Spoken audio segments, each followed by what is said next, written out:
Ko Yomori was a high school student who led a mundane existence until he encountered a mysterious girl named Nazuna who changed everything. Nazuna reveals herself as a vampire and invites Ko into her nighttime world of danger and excitement. Along with Nazuna, Ko embarks on a dangerous journey of self-discovery and finding love amidst the city's shadows. Ko busts out of his house and hits the streets at night, feeling the sweet rush of freedom. He's pumped to be out instead of being a couch potato at home. Nighttime feels like where he truly belongs. He wanders into a park, finds a swing, and starts swaying like a carefree kid. "I'm Ko Yomori, a 14-year-old high schooler," he mutters to himself, a bit dramatic. As he swings, he remembers that bizarre incident. A girl from his class confessed her feelings to him, but his clueless self rejected her with the dumbest reasons. Naturally, his friends roasted him hard, calling him an idiot for blowing it. Thinking back to that morning, Ko feels a mix of regret and annoyance. His buddies wouldn't shut up about how he missed the chance to date a pretty girl. But Ko's like, why can't I make my own choices about dating? He thought she wasn't that cute anyway, though he knows he's no Brad Pitt himself. Lost in his thoughts, he suddenly falls off the swing like a total klutz. He drags himself to a nearby bench and plops down, realizing that these stupid thoughts are why he can't sleep at night. He gets up again and keeps wandering. Then he spots a drink machine that seems to have appeared out of nowhere. He shrugs it off and buys a drink. Just when he thinks he's alone, the voice scares the crap out of him, saying he doesn't look 20 at all. Freaked out, Ko slowly turns and finds a creepy girl standing right next to him. Scared shitless of the girl, Ko decides to bolt, but she grabs his arm and promises she won't do shit to him. Ko asks why the hell she's out there at night, and she casually says she likes wandering around. She offers to help Ko sleep peacefully at night. Ko is surprised and asks how the hell she knows about his sleepless nights. She explains that people out at night are often restless or bored. She says it's her goddamn job to help people at night. She asks Ko to follow her, and he does that obediently. As they walk, Ko wonders who the hell this girl is and why she's helping him. She explains that people awake at night are often bored as shit with their lives. They stumble upon some drunk-ass strangers and she jokes around with them. After a while, she leaves the drunk assholes on their own. Ko is shocked and asks if she knows these people. She says they're strangers and she meets a lot of people at night. She tells Ko that if he wants to live freely, he needs to stop overthinking shit and relax for a while. This gets Ko motivated, and he runs back to chat with these drunk bastards. They have a good conversation until one of them throws up. Nazuna shows up and tells these guys to head home early, and surprisingly, they agree. Ko and Nazuna then walk around again, and Nazuna asks him if he's sleepy. Ko says yeah, he's getting a bit sleepy. Nazuna then invites Ko to her place to sleep, and Ko immediately gets a dirty idea about sleeping together, but Nazuna quickly shuts down his dirty thoughts and tells him they're just going to sleep at her place, nothing else. They end up at Nazuna's house. Her room is basic, just a bed on the ground. Ko becomes suspicious of Nazuna and thinks she has ulterior motives, trying to leave. But Nazuna grabs him again, assuring him she has no hidden desires, only wanting to help him sleep. Reluctantly, Ko agrees and decides to trust her. Nazuna whips off her cloak, motioning for Ko to hop into bed. He reluctantly lays down while Nazuna tries to help him fall asleep. This is new territory for Ko, who decides to fake snoozing to see what Nazuna is really about. But while he's playing possum, Nazuna starts shaking, her face turning crimson, and she begins breathing hard, revealing herself as a vampire on the hunt for blood. Nazuna takes out her fangs and bites into Ko's soft neck and being unaware. After drinking his blood until she's full, she pulls back, satisfied with her meal. Nazuna admits Ko's blood was delicious. However, as he wakes up, he spots blood on his neck, frightening Nazuna. He asks what happened, feeling a tingling sensation, seeing a panting girl. She tells him everything, that she is a vampire who drank his blood. Ko fears becoming a vampire, but Nazuna explains that becoming a vampire requires mutual love. Nazuna and Ko head out again, finding a park bench to chat. They discuss Ko's life, with Nazuna asking if he ever skips school to wander at night. She then prods if there's a girl he's interested in, but Ko flatly says no, explaining he's just not into girls, which leads Nazuna to tease him about being interested in boys, though Ko denies it. He simply mentions how tough it is to like a girl, especially with so many unappealing ones around, and drops the subject. After their talk, Nazuna gets up and asks how Ko enjoyed the night. He admits he had a blast. Then out of the blue, Ko hits her with this. He asks Nazuna to turn him into a vampire. Nazuna explains she can't do that, but Ko keeps insisting, lying that he likes her and wants to ditch his human life to become a vampire. Blushing, Nazuna takes Ko to the top of a tall building, leaving him confused. At the rooftop, Ko keeps pressing to become a vampire, deemed kiddos. When Ko gets all awkward about it, Nazuna's like, "Come on, focus, Ko. Remember what you're here for." Ko reassures her he's not forgetting. He's all into becoming a vampire, despite Nazuna insisting it's beyond her power. He's adamant about leaving his human life for a cool night existence. Frustrated, AF Mizuna straight up shoves Ko off the building. He's screaming his head off, totally thinking she's trying to off him, but bam, she appears out of nowhere, grabs his hand like, chill, I got you. They're holding hands, flying through the night, checking out the world from way up high. Ko finds himself unable to sleep again and sneaks out of his house to meet Nazuna at night. He stands on his balcony, admiring the city lights before heading to the park to meet her. In the park, Nazuna explains the process of vampires having offspring. She tells Ko that drinking blood is like vampire fine dining and Netflix and chill for vampires to make little Vin ditches human life. Nazuna breathes a sigh of relief, but then Ko drops the bomb. He needs to fall in love with her to seal the deal. Nazuna blushes and admits she's totally up for that. When Ko asks her what she wants, she straight up says she's itching to chug his blood again. He pulls down his collar all like, here you go. But Nazuna gets all shy and tells him to cover up, calling him a blood-teasing brat. She advises him to pick a better time and place for their bloody date. Nazuna explains that for someone to become a vampire, they must fall in love with the vampire and have their blood sucked by them. If there are no feelings, the blood-sucking won't matter. Ko reminds himself he has to fall for Nazuna to become a vampire. As they walk, Nazuna turns to Ko and compliments him, saying his blood is delicious. That night, Ko searches high and low for Nazuna, checking the store, the station, and various buildings. He stumbles upon a group of drunken people and the city seems bright and shiny in the darkness. As he walks, Ko thinks about what he'll do once he becomes a vampire and remembers he should also look around his house. Suddenly, Nazuna appears out of nowhere, perched on a pole like Batman. Ko complains about how long he's been searching for her, but Nazuna casually excuses herself, saying she was looking for someone to drink their blood. Ko teasingly calls her a slutty devil, which enrages Nazuna. She demands to know why he called her a devil. Ko explains he's been searching for her for ages and suggests they exchange contacts to save the effort next time. Nazuna says she doesn't carry a phone, but she takes Ko back to replace and digs out an old-fashioned cellular phone. Ko is surprised and asks why she has it. Nazuna replies she thought she might need it someday, but she dislikes how quickly smartphones replace cellular phones. She lays on her bed, inviting Ko to join her. They lie next to each other, and Ko finds it weird that they're sleeping together despite not being in love. Nazuna asks Ko to let her drink his blood, but he refuses and tells her to go find someone else. Ko doesn't understand why he's getting upset that Nazuna drank someone else's blood and not his. That's your jealous, crustaceous ass getting possessive of your future girlfriend, Nazuna quips. She admits she was actually looking for him all along and didn't find anyone else to drink from, but she was too embarrassed to say it. Ko relents and allows her to drink his blood. As Nazuna falls asleep, Ko finds himself confusingly drawn to her face. The next night, Ko spends hours searching for Nazuna again. Tired and frustrated, he sits on a bench. Suddenly, he sees Nazuna descending from the sky. Ko gets angry at her, but Nazuna apologizes for being late. Ko continues to be upset, but Nazuna asks him not to be mad, explaining she also had a hard time searching for him. Ko then tells Nazuna he has something cool to show her. He reveals his transmitter watch and Nazuna gets super excited. "What game are we playing?" she asks eagerly. Ko corrects her, saying they'll use it for communication. Confused, Nazuna asks why he bought it, knowing Ko is a freaking loner with no friends. Ko feels insulted by her blunt remark and explains that he was a smart kid at the age of 9. He tells her a childhood story about how he bought the transmitter watch. He bought it because he thought it was cool, leaving one watch at a random spot and wearing the other, hoping to receive a call. Days pass, but Ko never actually used the transmitter or received any calls. He still wears the watch in the hope of getting a call someday. Nazuna bursts into laughter upon hearing this, but she takes the watch and flies back into the sky to test it. Ko and Nazuna check the transmitter watch and are able to communicate properly. They joke around on the watch and Ko tells Nazuna that she makes him do unexpected shit and that he wants to quickly fall in love with her. This short-circuits Mizuna's little brain, making her blush like a goddamn tomato. Nazuna takes Ko and flies into the sky, eventually landing at his school. Ko notices how quiet and peaceful it is at night, much better than during the day. He admits he stopped going to school during the day, and Nazuna observes that he prefers some things at night compared to the morning. Nazuna then asks Ko if she can drink his blood.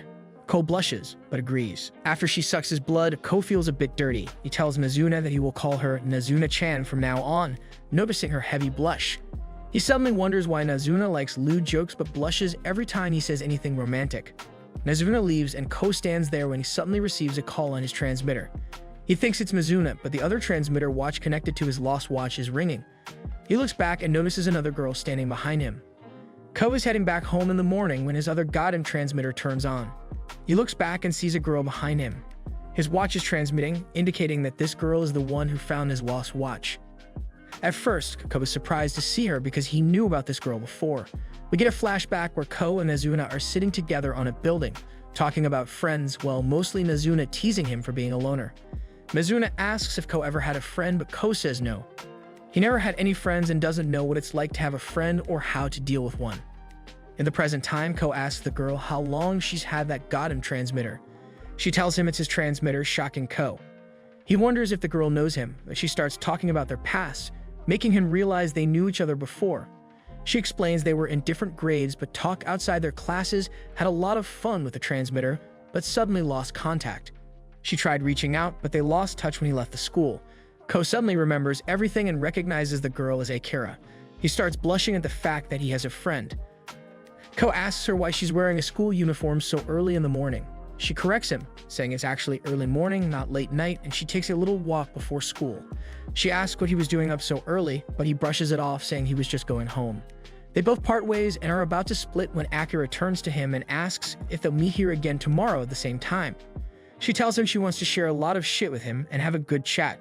Ko becomes super happy and rushes to Nazuna's crib to tell her about this. He goes outside her place and tells her he doesn't know how, but he has a friend now. Nazuna asks if it was just one, and he confirms it. The next night, after Ko's been hanging with Nazuna, he's about to dip when she asks why he's bouncing so soon. Ko tries to play it cool, saying he's not leaving for any big reason, just that it's around 3:30 in the morning and time for him to head out. Nazuna jokes about Ko bailing early after the fun's over, teasing him about their relationship being all about the physical stuff. Nazuna guesses Ko's meeting his human friend and he gets scared, trying to avoid the topic. He leaves and meets up with Akira at their spot. They're chilling in the park, shooting the shit about life when Ko suddenly spots a figure behind a tree, creepily looking at them.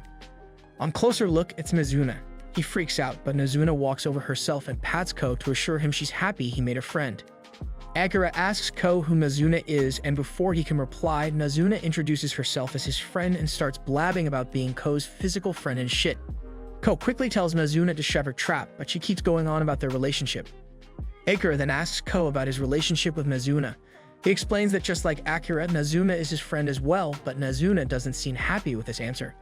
She tries to oppose the statement, but Akira doesn't seem convinced by Nazuna's claims. Nazuna then asks Ko to stand up and come close to her.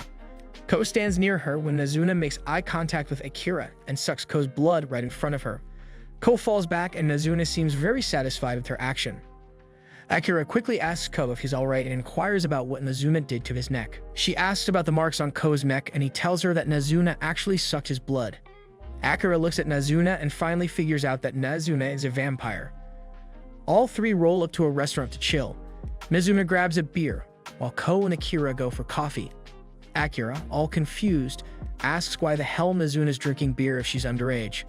Nazuna, totally unfazed, ignores her and chugs the damn beer like a boss, leaving Akira wondering if she missed the memo about Nazuna's real age. Ko's just sitting there smirking, thinking, yeah, good luck keeping up with this badass. Akira then asks Ko why he wasn't coming to school. Ko tells her that he wasn't enjoying his school life and can't explain the reasons why.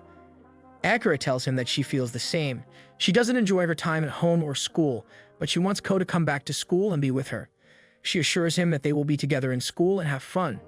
Hearing this, Mizuna puts her glass down and asks Akira if Ko and she were friends. Akira says yes. Nazuna then asks if Akira wants to get close to Ko, and Akira says yes again. It was evident that Nazuna didn't like being the third wheel there and gets up from her seat. Nazuna then hits Akira with a bombshell, claiming she's a vampire, and pieces out from the restaurant. Ko's left there yelling after her, but Nazuna doesn't even bother to reply, just goes out of there, leaving Ko and Akira dumbfounded. Ko starts to bitch about Nazuna's petty behavior with Akira, whining that Nazuna didn't even pay her bill and dipped, so now he's stuck covering it. He chats with Akira for a bit and suddenly feels like he should go after Nazuna. He leaves the money with Akira and bolts out of the restaurant to catch up with Nazuna. Ko catches up to her and asks why she was so pissed when they were just talking, but Nazuna yells at his dense ass for not noticing she was jealous and tells him it was nothing. But Ko stands his ground and asks Nazuna to spill her guts, but instead of answering, Nazuna takes a big leap and perches on a pole, trying to pull off an Itaki Uchiha. She's about to bail when Ko tells her to hold up, but Nazuna flips him off, telling him to go to hell, and ditches him. Ko later tries to hunt down Nazuna everywhere, but his transmitter watch can't find Nazuna's signal. He keeps searching and regrets meeting Akira. He's still on the hunt when he suddenly slips on some stairs on a bridge and busts up his leg because he was walking around like a clueless dumbass. He sits by the bridge to check out how messed up his leg is, but then notices his transmitter has picked up Mizuna's signal. He quickly tries to reach out to Mizuna and apologizes for his behavior. Mizuna asks why he's apologizing, and he tells her he made her mad. She asks if he knows why she was pissed, and he says it's because he has a friend now. Mizuna tells him she's happy he has a friend and she ain't mad about that. Ko suddenly blurts out that he wants to stick with her and make things right. He looks up and sees Mizuna right in front of him, embarrassed by all the mushy stuff he just spilled over the transmitter. They talk again, and Mizuna asks why he doesn't want to go to school. He says he hates his school life and wants to become a vampire. Mizuna blushes and asks Ko to come close. When he does, she pulls him in and plants a big kiss on him. Mizuna then tells Ko that now he's got a human friend and a vampire friend, and they'll meet again at night. She leaves Ko behind, totally flustered with a stupid grin on his face. Akira was jotting down in her notebook when she heard a commotion behind her. She turned around to see her teacher waking up a dozing student in class and giving them a piece of her mind. The teacher scolded the student to get more sleep at night, prompting laughter from the rest of the class. Akira thought about her teacher's words as she headed back home. She climbed into bed, still pondering over what her teacher had said, and eventually drifted off to sleep. Meanwhile, Ko snuck out of his house again, finding the allure of the night outside far more appealing than his bed. He made his way to the park where he usually met Mizuna, but to his surprise, she was already there waiting. It was a role reversal for Ko, who was accustomed to searching for Mizuna and waiting on her. Feeling awkward, he left the park and went to a different spot. Unaware of Ko's confusion, Mizuna waited patiently at the park, wondering why he was late. Ko wandered the streets, reflecting on his relationship with Mizuna. He couldn't stop thinking about their kiss from the previous day and wondered why Mizuna had done it. As he walked, he came across a group of people looking in the same direction. Following their gaze, he saw a couple sharing a passionate kiss on a nearby bridge, completely shameless. Feeling shy at the sight, Ko's mind raced with thoughts. He pondered that people only kiss those they have romantic feelings for, and suddenly, it dawned on him that maybe Mizuna kissed him because she liked him. Excited by this realization, he became convinced that Mizuna had feelings for him now. This made him incredibly happy because he believed that now he was very close to becoming a vampire. If Mizuna liked him and sucked his blood, he could finally become one. He turns around and finds Mizuna already standing there, and she gets mad at him for not finding her sooner. He looks at Mizuna and invites her to bite his neck, but Mizuna asks him why he acting so weird and cringy. She thinks of this as a pervert act and gets shy, but Ko explains that he thinks that he can now become a vampire because Mizuna has feelings for him now. Mizuna looks at him totally unimpressed and asks why he thinks that, and he reasons that they shared a kiss yesterday, which confirms that Mizuna has feelings for him. Mizuna asks him to come closer and bites his neck, but nothing happens, and Mizuna explains that the kiss they shared yesterday wasn't a kiss of love, but a friendship, as according to her, friends can kiss as well. Ko gets very disappointed and asks why she did it, and Mizuna replies that she did it just for fun. In Akira's home, she wakes up from her sleep and notices that it is around midnight, and she gets up from her bed, wears her school uniform, and gets ready to go out. It was a daily schedule for her to wake up at that time and go out. She goes out and is walking on the streets when she encounters Ko on the streets, and he asks if she is going to school at midnight. She explains her situation to him, that she cannot fall asleep anymore, so she will take a walk, and advises Ko to sleep as her teacher told the class to sleep at night. But Ko tells her that this rule applies to her as well, but Akira refuses and tells him that he has already slept enough. Ko then asks her to hang out with him and Mizuna because there is still so much time left before school. Akira agrees and comes with Ko to Mizuna's house where they play video games. Ko and Mizuna are playing a game where he loses, and Mizuna jokes about kissing him, and Akira asks Ko about it, and Ko tells her that they haven't done anything like this before, but Mizuna tells Akira that they had kissed before under a different circumstance, but Ko denies it. Akira then apologizes to Ko and tells him that she doesn't trust Mizuna because she is a demon. Mizuna tells Akira about a game she's sure Akira will like. It's a party game where characters make choices, kinda like those games high school girls play. Ko goes first and decides not to go to school in the game, making Akira mad because she's a goody two-shoes and Ko's character is a rebel for skipping. Ko says he hates school, but Akira insists it's important. They chat and play until Mizuna suggests they sleep. Akira is surprised to find out they all sleep in the same bed. She can't sleep because of the setup, but is stuck when it starts raining heavily outside. Mizuna drinks Ko's blood, making him sad because he hoped it meant she loved him. Akira scolds Mizuna for doing it in front of her, but Mizuna claims she didn't hear the warning. Akira demands to know why they're doing it, and Mizuna says Ko's blood tastes good, and Ko wants to become a vampire to win Mizuna's heart. Mizuna gets shy, saying they should sleep. As Nazuna sleeps, Ko and Akira talk. Akira notices Ko keeping his hands on his stomach to avoid discomfort between them. She tells him to relax, assuring him their friendship won't change even if he becomes a vampire. Then she drifts off. In the morning, Akira realizes she's late for school and wakes Ko, who brushes her off. Nazuna asks about her sleep and they chat briefly before Akira heads to school. Nazuna wakes up anew in her cozy-ass home, realizing she had plenty of goddamn time before meeting Ko. To kill time, she dove into a game, but frustration set in when she lost a level despite her best efforts. Switching to the TV, she found the slow passage of time unbearable and decided to hit the streets. She hopped on a train, strolled through bustling streets, and soaked in the goddamn vibrant sights of the city.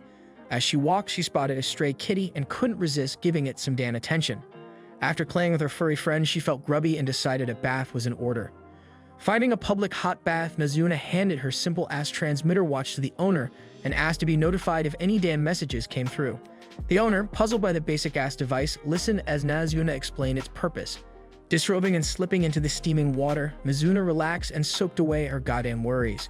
Once refreshed, she emerged from the bathhouse, dressed and ready to move on. Outside, she spotted Ko and waved enthusiastically. Ko, taken aback by the unexpected beauty waving at him, didn't recognize her and asked who she was. Nazuna was surprised and asked if Ko truly didn't remember her. Ko confirmed, noting how goddamn drastically different she looked now. Nazuna used her transmitter to reveal her identity. Ko was stunned and asked why she looked so damn different.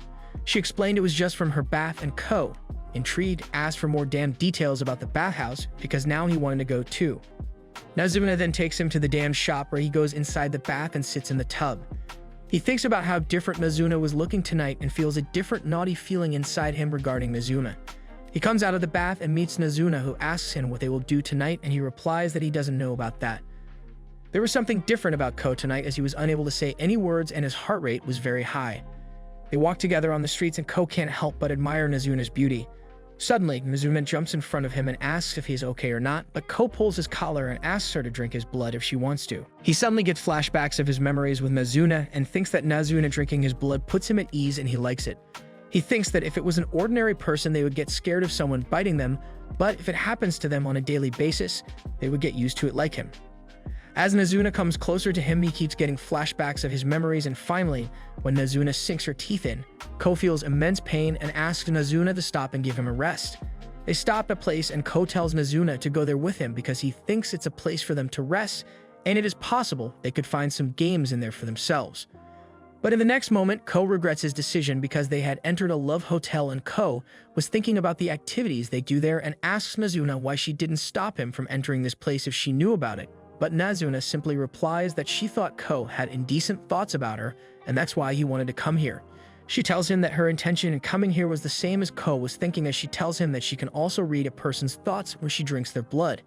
They decide that they will watch TV instead, but the TV only has explicit channels, and they will have to pay more if they want to see other channels. But since their broke ass didn't have any more money, they just rested and left the hotel. When they leave the hotel, Ko looks around and wonders if Nazuna drinks other people's blood too, so he asks her. She admits she does, just like she drinks Ko's blood, and she tells him about others she's done it to.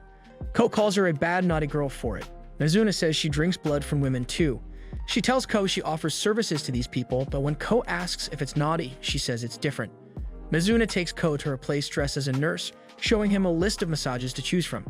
She gives him a full massage and Ko feels good afterward. Ko starts having bad thoughts and Nazuna asks why he picked that massage.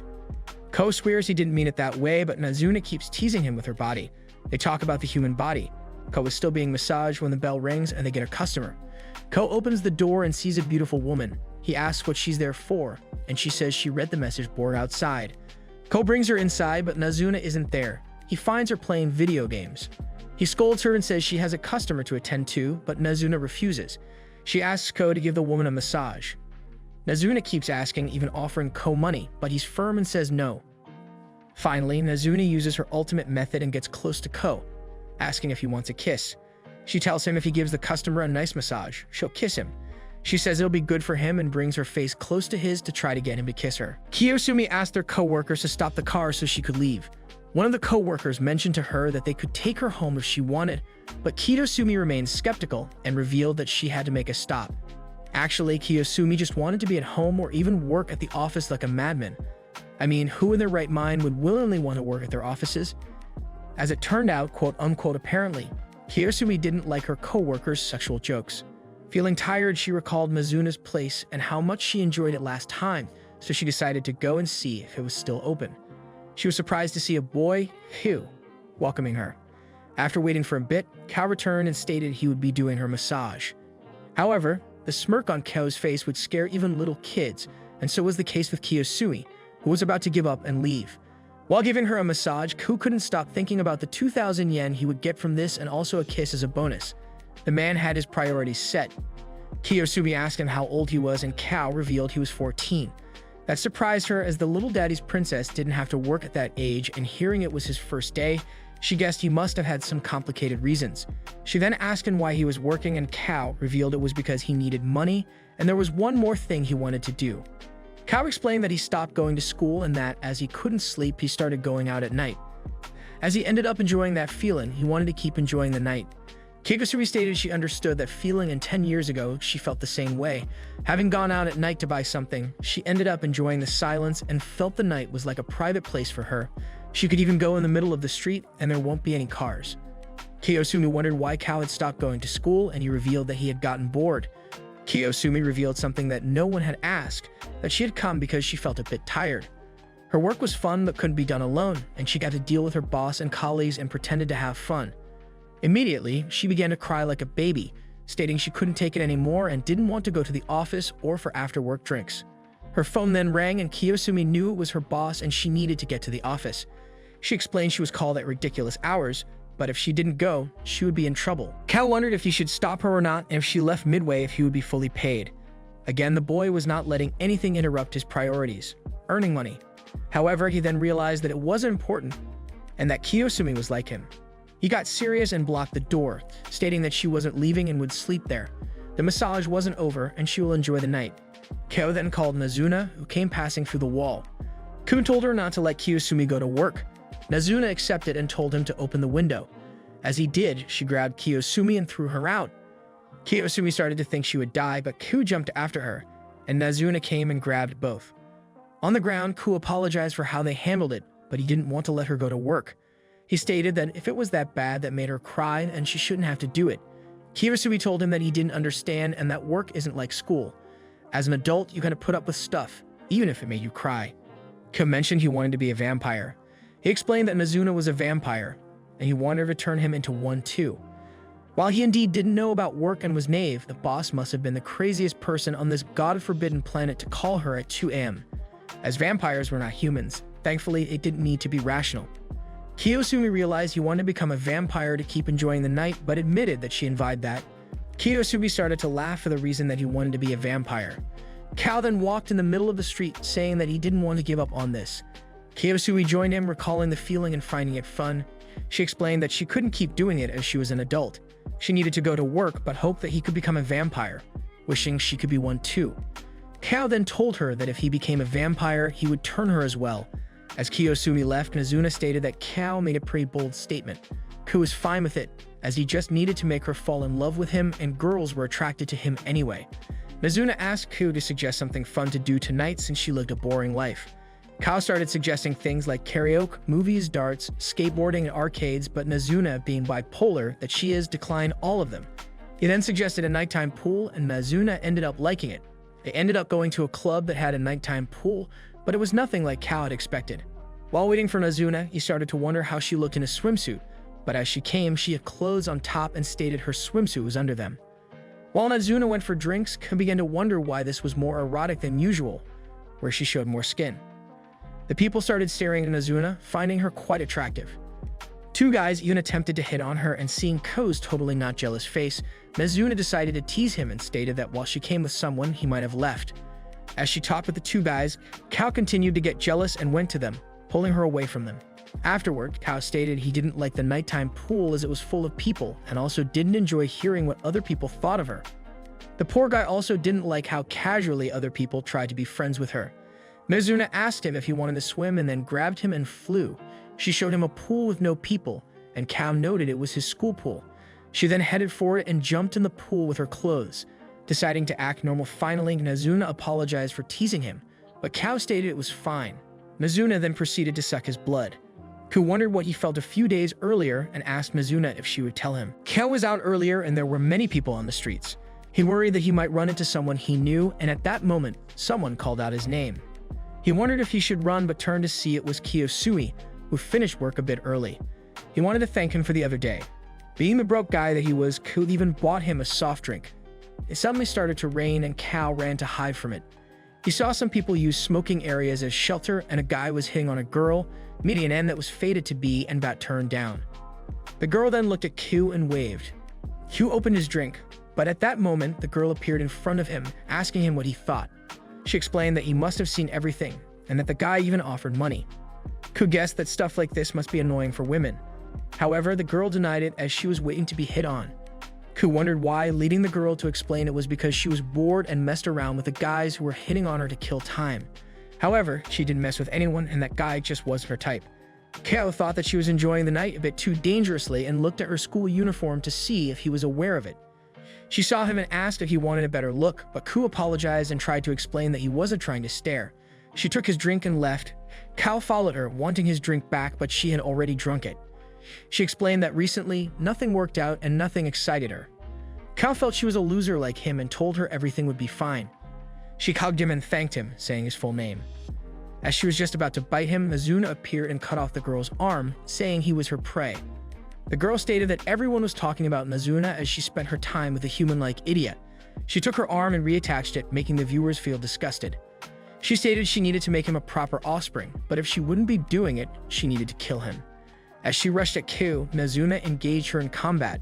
Q backed off, but another girl was behind him and stopped him. She told Mizuna that they were going to borrow Q and then flew off with him. Mizuna kicked the first girl and asked where the other one took Kao. It turned out that the other girl took Kao to a place where 3 more women were waiting. Seeing Kao, they commented that he was quite young. Q realized they were all vampires. They offered him to choose one of them, and whoever she named, she would turn him into a vampire. And that way, they wouldn't have to kill him since he was becoming a threat by knowing more about them. She introduced herself as Nico Hirata, the others as Midori Kohakobe, Hatsuka Suzushiro, and Kabura Honda, the one who brought him there. The one he met earlier is Siri Kikyu, and he could choose her as well. Kao stated he wanted Mizuna, which surprised them. Nico was surprised as they possessed maximum popularity, while Mizuna hadn't exactly excelled when it comes to romance.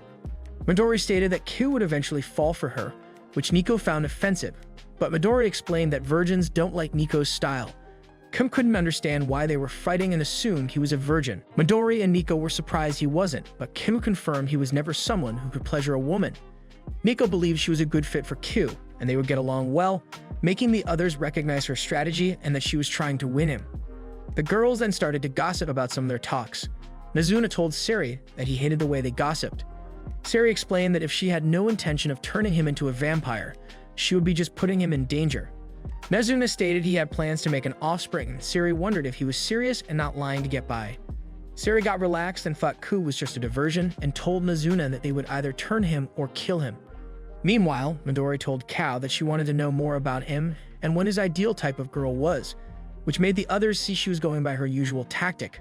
Midori stated she liked to be closer to the people she talked to and wanted to sit next to Q, and he agreed. Midori wondered if Mizuna was Ku's type, but he denied it. She then wondered if she was his type, but then said it was better he not to answer, as if he says no, she would be devastated. As it could be seen, Kao had decided to keep it safe. The rest immediately thought he would say yes. However, Kao stated that if he had to choose, he would say no. Kao explained that he didn't really understand the whole thing about liking someone. Midori isn't specifically a no for him, but he didn't understand when someone is a yes.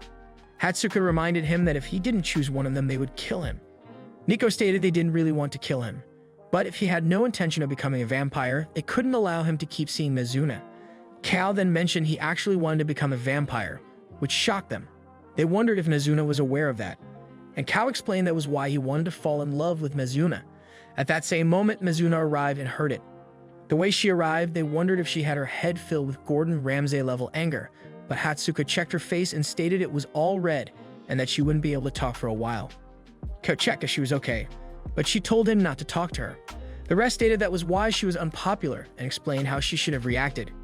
Mizuna wanted to leave with Kao, but they stopped her, wanting to know how she would make him fall in love with her.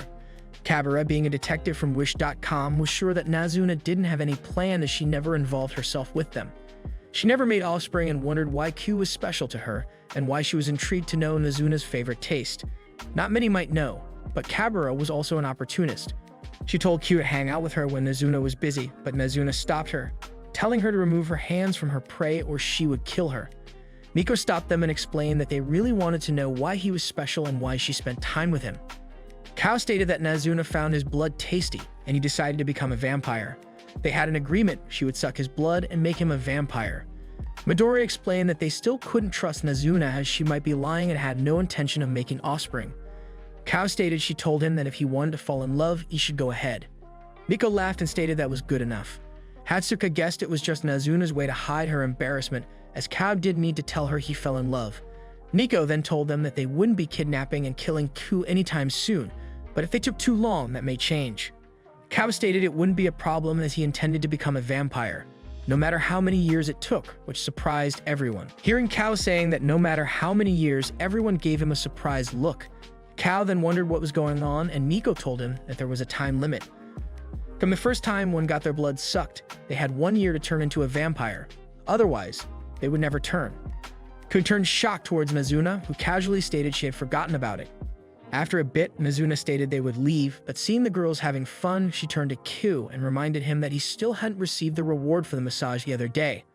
The lucky guy then got kissed on by someone out of his league, Nazuna, surprising everyone. As they left, Kao stated that Nazuna was quite unusual even for a vampire, but was glad that he had met her. Kao shared about the time limit with Akira, who found it bad. Akira went on to mention that she didn't mean it that way, but since she was aware that a human knew so much about vampire habits, Akira believed that Ku was a threat and that they would kill him. However, Kao stated it was fine as they let him go, but Akira explained that if in a year he didn't turn, he would remain human and be a threat. Kao then realized with his small brain that his situation was serious and started to wonder if he had only a year to live. In the morning, Akira headed to school but was surprised to see Mahiru lying on the stairs of the school like a homeless person. Mahiru apologized and explained that he had fun all night and had fallen asleep on the stairs. Akira stated he was a good student and wondered why he was out all night. Mahiru stated he liked a person, but apparently that person could spend time with him only at night. Akira guessed she was an older woman and hoped it wasn't a vampire, but Mahiru remained confused with his not-so-powerful brain. Mahiru wondered if Kao hadn't been coming to school lately, and Akira confirmed. Mahiru felt that was the case and hoped the three of them could spend time like they used to. Akira then wondered when they had spent time together, which surprised Mahiru as it seemed only he thought they were friends, but Akira stated he had many friends and she could barely recall any times they were just the three of them. Before going to their classes, Mahiru stated he would try talking with Kao, but if he couldn't, Akira should tell him that Mahiru was worried about him. Akira recalled the time when she and Q were doing something significant, observing the ants. Mahiru joined them, wondering if it was interesting. He then asked Q to come and play baseball with them. Kao stated he didn't know the rules, but Mahiru said that he would teach him. Later at night, Q met Siri, but he acted like he wasn't himself and attempted to run. Siri stopped him, stating she heard he had some tasty blood and wondered how it tasted. The two then talked, and Kao explained that he didn't know what to do and was very dumb to contemplate how exactly to fall in love. Seeing an innocent middle schooler asking what love was, Siri got super excited and barely held herself. She called herself Love Master and stated she knew a surefire way for a guy and girl to get closer. After that, Ku went to Nazuna's place and invited her on a date, but she refused and returned inside to play video games.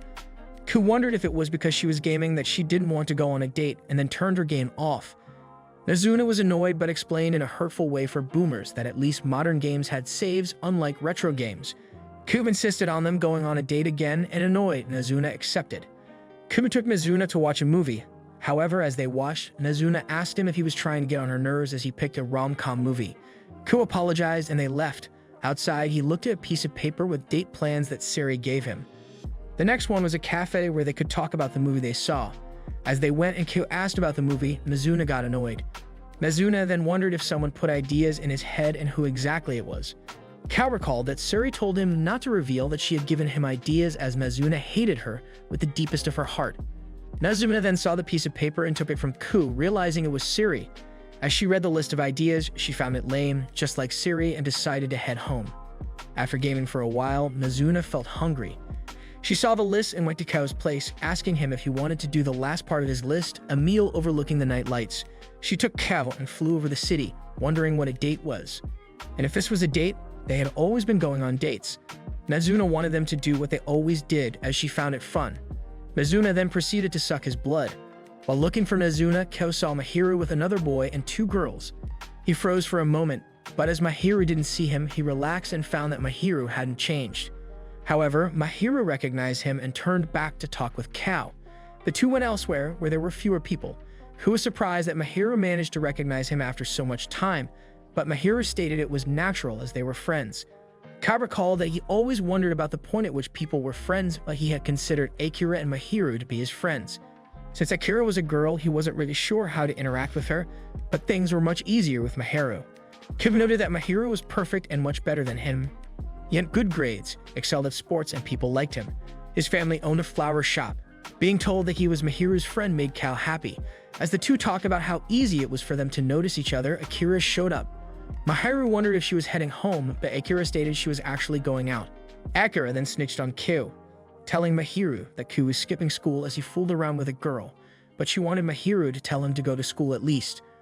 Mahiru wondered about something he never experienced. If spending time with the girl was fun, and Kao confirmed. He received a message and apologized as he needed to meet someone, so he left them. Akira told Kao that he acted corny around Mahiru since he was his role model, but Kao stated that Mahiru was everyone's role model. Akira decided to head back home and sleep some more. Nazuna was looking for Ku, but saw Mahiru with a woman. Ku then showed up and asked Ku to hold hands. Nazuna stated that the moment she took her eyes off him, he went away, but Ku corrected her and said that it was her who did that. Siri received a message from a guy, but as she had lost interest in him, she kept ignoring him. She then saw Ku and rushed to hug him, but Nazuna, not shying away from showing that she was jealous, knocked her with a knee to her face. Ku found that rude as she didn't do anything to him. Ignoring him, Nazuna asked if Siri had done anything to Kao. When he denied it again, Nazuna explained that she just hated Siri and her leg acted on its own. Siri then stood up and the two got into a fight. After that, Siri explained that she had no intention of hurting Ku. Nazuna wondered why she tried to get close to Kao, as they said it wasn't normal to try and be friends with a human without sucking their blood. Siri's brain stopped functioning for a moment and soon stated Nazuna was right, saying she just wanted to mess with him a bit and left. As she left, Siri received another message from the same guy and started to get annoyed. Ku then ran to her and asked if there really wasn't anything wrong and if she wanted to talk about something since she mentioned that recently things weren't fun. Siri stated she lied, but Ku wasn't sure about it as it felt like she wasn't lying and guessed that vampires could have problems too. Siri then invited him to karaoke and Ku agreed. At the karaoke, Siri explained that she was super popular, but it was a drag having to deal with all the simps. Kao believed he understood her, as he got annoyed at people who thought romance was the essence of life. Siri guessed that's why he was with Nazuna, but explained that she could always end the miserable lives of those guys if things got messy. Since they were already there, Siri suggested they should sing. However, she got annoyed that he just stood and looked for songs instead of trying to join her or something. Kao explained that he had been living under a cave, didn't know the song, and that he had been watching TV recently. Siri then let Kao choose a song, and after he did and sang, she recalled the song being decades old and wondered why he liked it, but Kao didn't find anything wrong with liking it. Siri stated it was indeed a good song, and this was the first time she heard a whole, and she wondered if there were more from that group. Some guy then started slamming the door, and Q wondered if he got the wrong room, but Siri apologized and used her being popular card. As the guy kept slamming and saying her name, Kao found it freaky, but Siri didn't wish to do anything about it. She explained that that happened a lot and that such guys were dragging.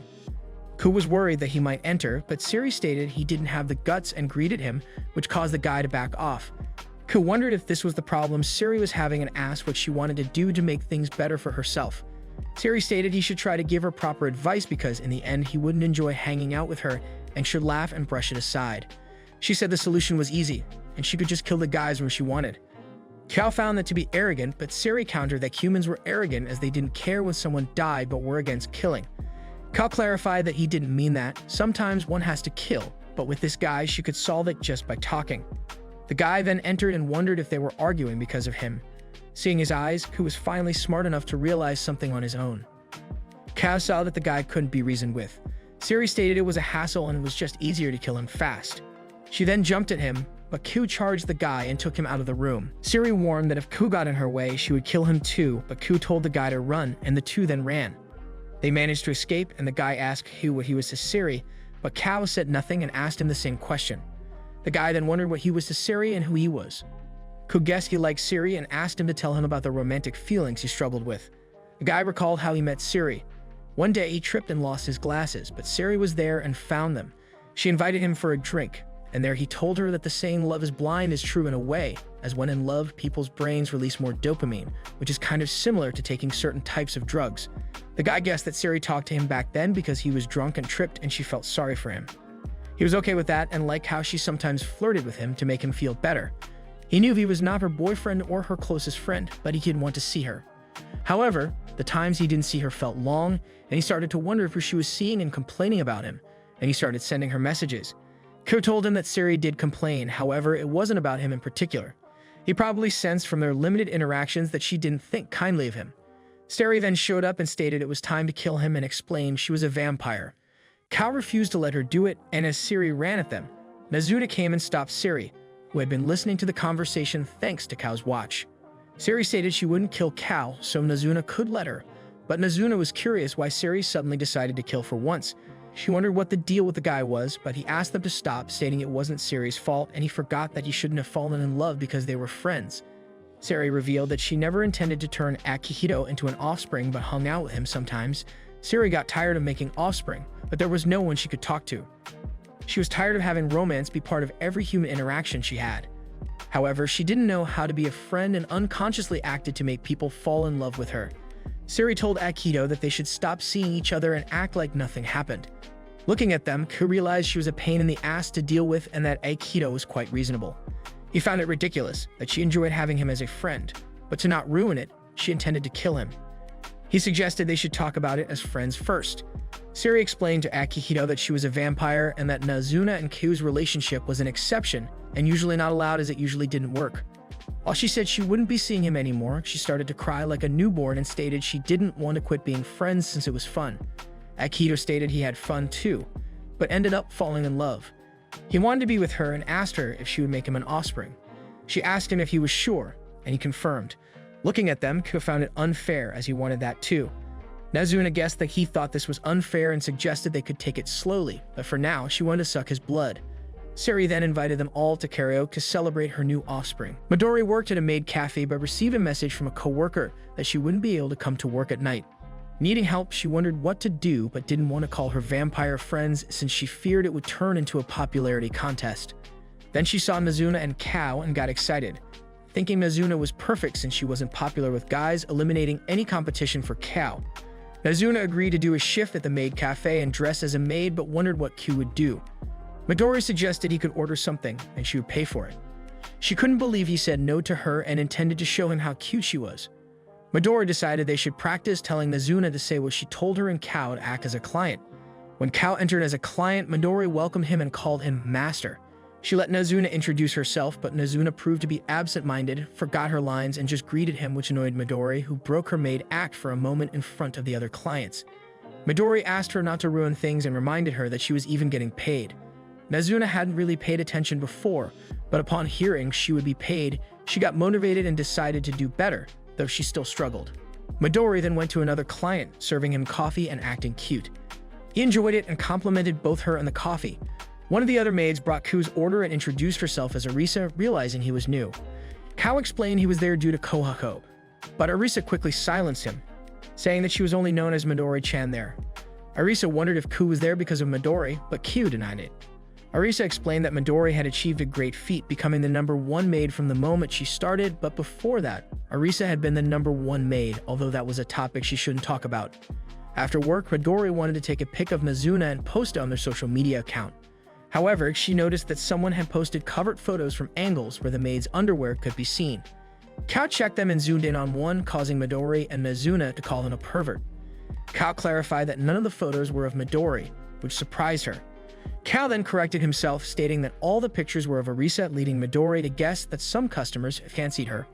Midori was still surprised that Kao had a very keen eye to recognize Arisa from her lower body, but Kao explained that she wore her uniform differently, and her face was visible in some photos. Midori wanted to capture the culprit and asked Ku if he would help, and he agreed.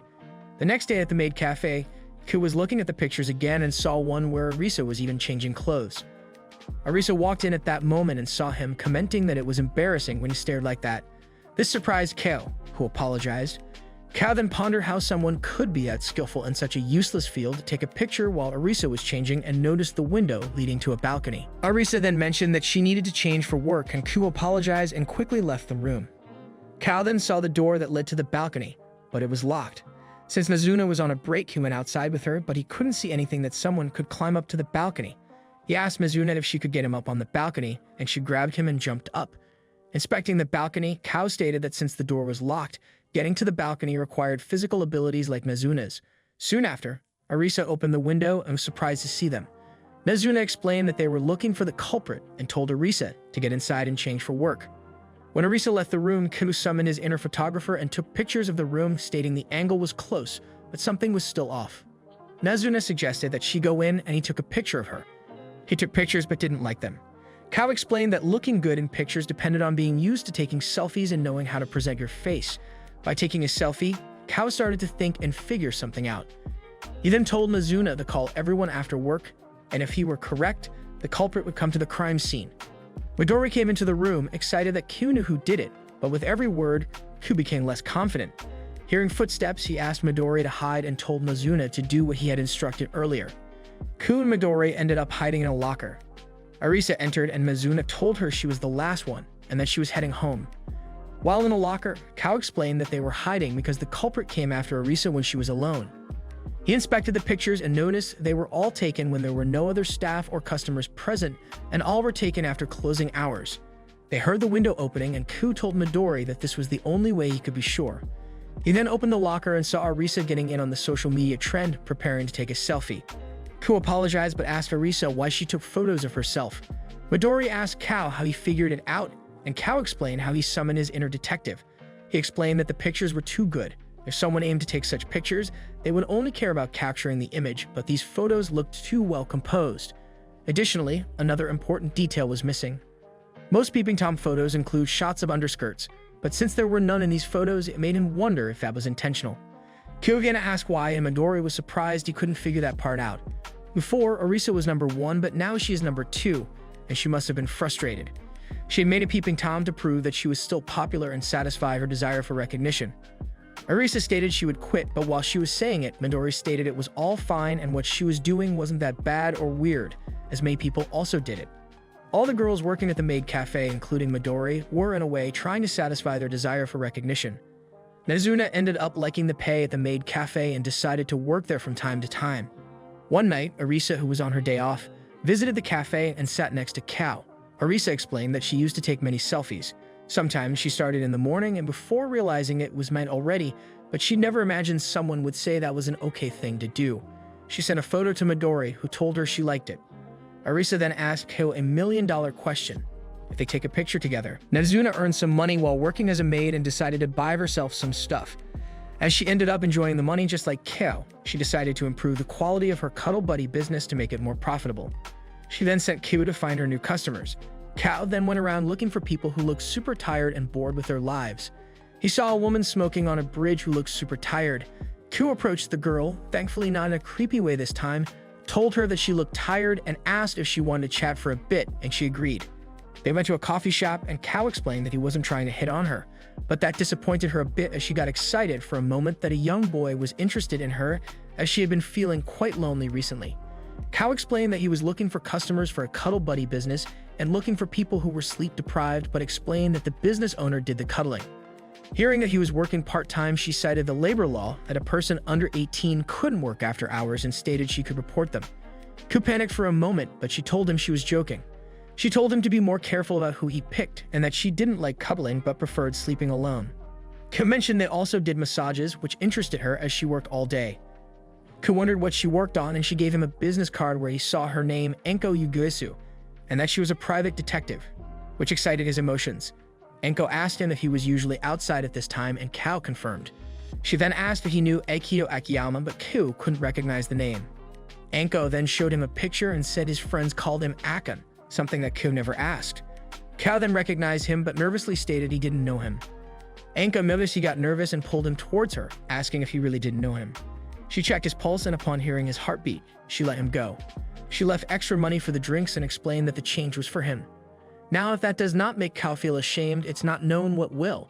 She told him to call her if he heard anything about Akun and to actually try hitting on her next time before leaving, so she was basically offering herself to just about anyone.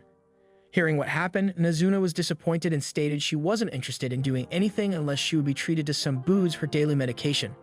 Kao had expected that and brought some with the money Enko gave him, which made Nazuna happy. Mahiru called Kyu and Akira and took them to school at night, stating he wanted them to have fun together in their miserable lives. As they jumped the fence, Mahiru explained that with Kao stopping coming to school, they might not have met again. By chance, they were able to meet at night. He wanted to create proper, fun memories between the three of them. As they entered school, Mahiru mentioned the urban legend of the 7 school mysteries. The most famous one was Hanako-san haunting the toilets, something I used to do during diarrhea. And Ku wanted them to go and verify those mysteries. Kyu made Akira go into the bathroom to try summoning Hanako, and as she did, he replied in a girl's voice, scaring Akira, who then hit him in return. The three of them proceeded to verify the other mysteries and had fun taking pictures while doing it. After they finished, Mahiru mentioned there was one more mystery about a teacher who disappeared from the school 10 years ago and was rumored to have appeared at night. Akira and Kao didn't find the story scary, but Mahiru gave in to his curiosity and convinced them to check it out since they were already at the school. Upon checking the supposed classroom, they found a person standing in the middle of it. The teacher asked why they were there at night, as it was dangerous. He explained that he had been restraining himself and that today was his last day, but their presence had agitated him. The teacher then lunged at Akira, stating he preferred the taste of women and not in a sexual way. Mahiru tried to pull him away while Ku, realizing he was a vampire, stood still, perplexed by the situation. Finally, Ku grabbed a chair and hit the teacher, pushing him away from Akira.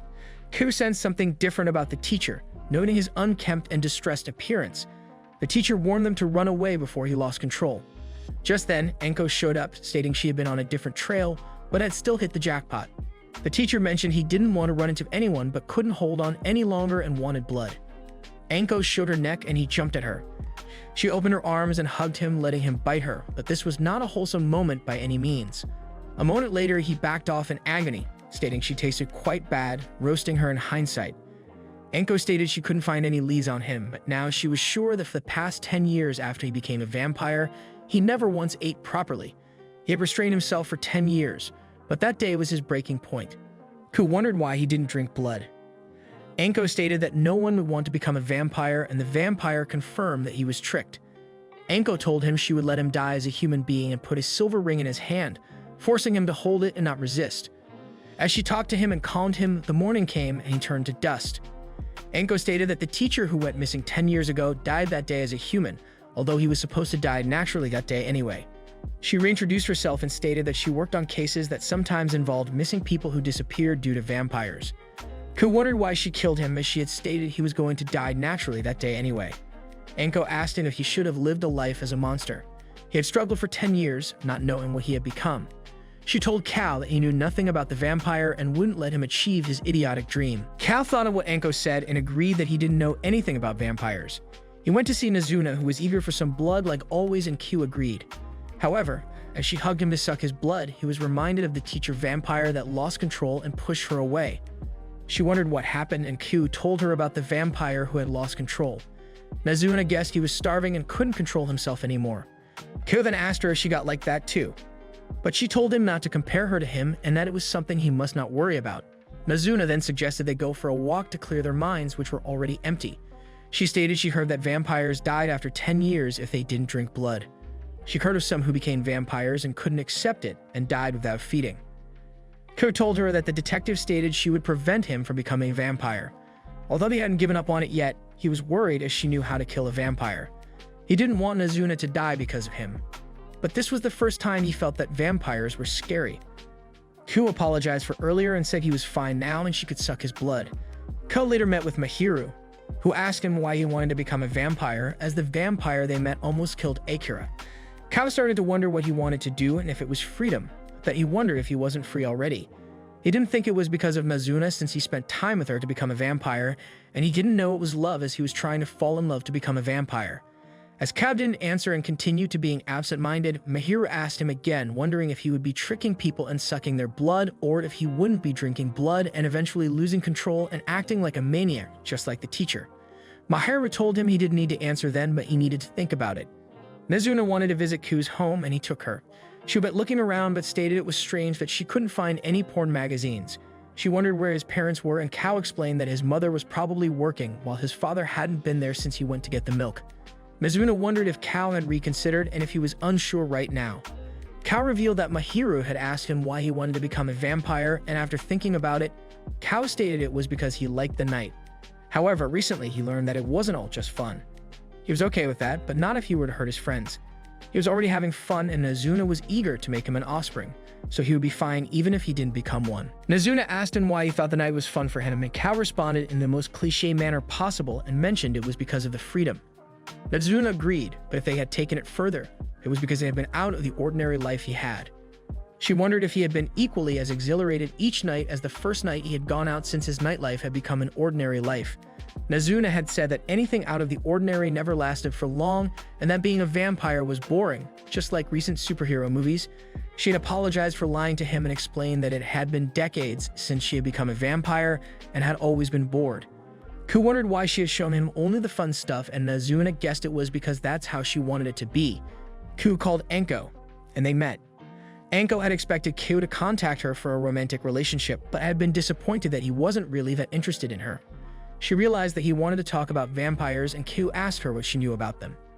Anko had then revealed her stalking activities, how she knew his full name, that he had lived with his mother, how good he had been at school, what hobby he had, that he had had no romance experience, but had liked girls with big chests, had had no porn magazines, but had sometimes saved such images on his phone. Ku was shocked by the number of details, but Anko had revealed she had been joking and she had just been speculating. Ku asked her why she had been against him becoming a vampire, and she told him that, from a human perspective, vampires were considered evil. While humans could cause misfortune to other humans, she hadn't been able to allow non-humans to cause misfortune that shouldn't have existed. Anko asked him if he could for sure say that he would be fine drinking human blood or would never drink and live in pain for 10 years. Additionally, considering he still hadn't fallen in love after so many contacts, Anko had doubted that he would ever become a vampire. Throwing too many questions at him, Anko asked Kao if he had considered that he might lack romantic urges, and if that was the case, then she didn't need to worry about stopping him. However, then it had become a problem as he had known about the vampire's existence, and even the vampire that had invited him, Nazuna, would have been in danger, and the two could have been murdered. Anko told him to make his choice: live as a human or become a vampire and get killed by her. If he had chosen to be a human, he wouldn't have needed to worry about the vampires, as she would have killed them all. Ku couldn't have agreed that all of them were that evil, as they had similarities with humans. Anko was okay with his decision, but then she called the police and reported that recently a young boy had been walking around at night, and she was worried. She then told Ku to run home before he lost his beloved nighttime. Ku decided to oblige like a son obliges her mother and ran towards home, annoyed he couldn't have asked for anything. He wanted to ask her how she killed a vampire, why her blood tasted awful but was good, and how she had known so much about vampires. Ku heard police sirens and went to hide in a playground. He wondered if he should have gone to Nazuna, but considering Anko, he didn't want to cause her trouble.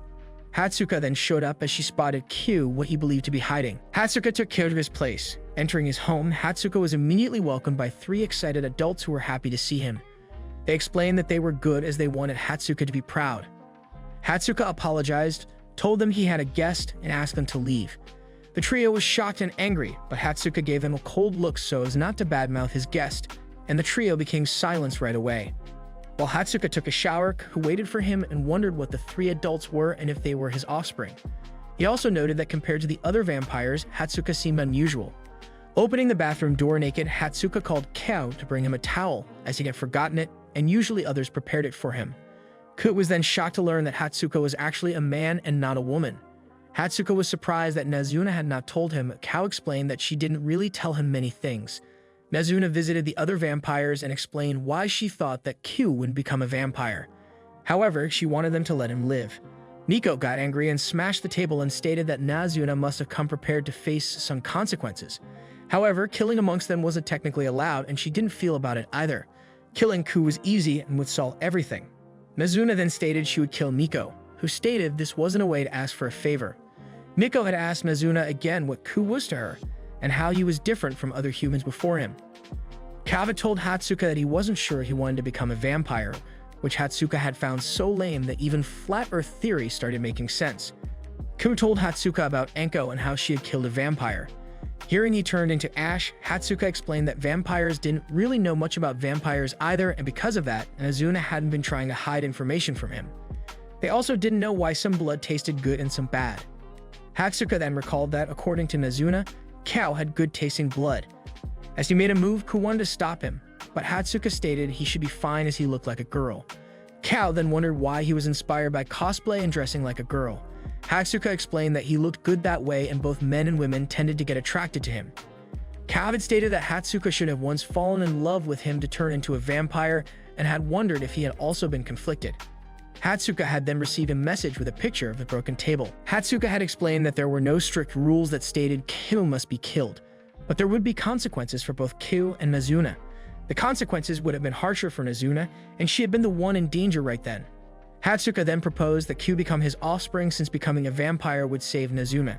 Kev didn't think it needed to be Hatsuka, although he didn't mind that he was a guy since he had a cute face. Hatsuka stated that he could understand him as a guy and that he was confident he could turn him into a vampire. Hatsuka explained that all he had to do was trick his brain into believing that he was in love, and that's why his offspring looked so happy. Kav denied the offer and stated that he still wanted to fall in love with Nazuna, believing that he still had a chance. As Nico had been angry, Hatsuka had wondered if Kao had been prepared for the consequences. Kao explained he hadn't been and that he wanted Nazuna not to be bored. Kao then left and headed to Nico and the other vampires. Going there, he saw the smashed table. Nico told him that Nazuna had just left. Kubat relaxed, thinking that she was okay. Still, Nico stated she hadn't been sure about that and that she wouldn't be able to hold a proper conversation soon in return for Ku's safety. Ku wondered what she had done to Nazuna and started leaving, wanting to go and see Nazuna. Nico mentioned that Nazuna didn't want to see him then, but he yelled at Nico to shut up and that he wanted to see her. Kao then went to look for Nazuna but encountered police officers who had been called earlier by Enko. However, he ran away from them. Meanwhile, Nazuna wondered if Kao hated her and if she didn't know how to have fun, only walking at night, drinking, and playing video games. Kao then found her at the place they met as she bought booze from the vending machine.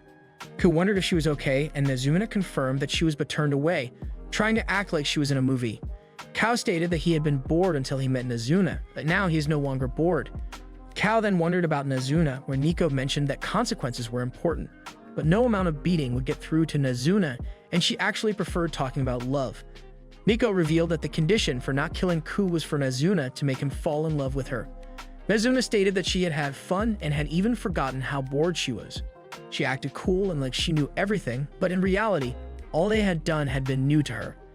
Kao revealed that it had been the same for him, and they were both bad at being alone, so they just needed to keep finding new things to do. This felt like something straight up out of a romantic movie. Meanwhile, Kao had an inner feeling that he would fall in love with Nazuna and wouldn't let her get bored. Nazuna then promised herself that she would become a vampire worth falling for and then kissed Kao.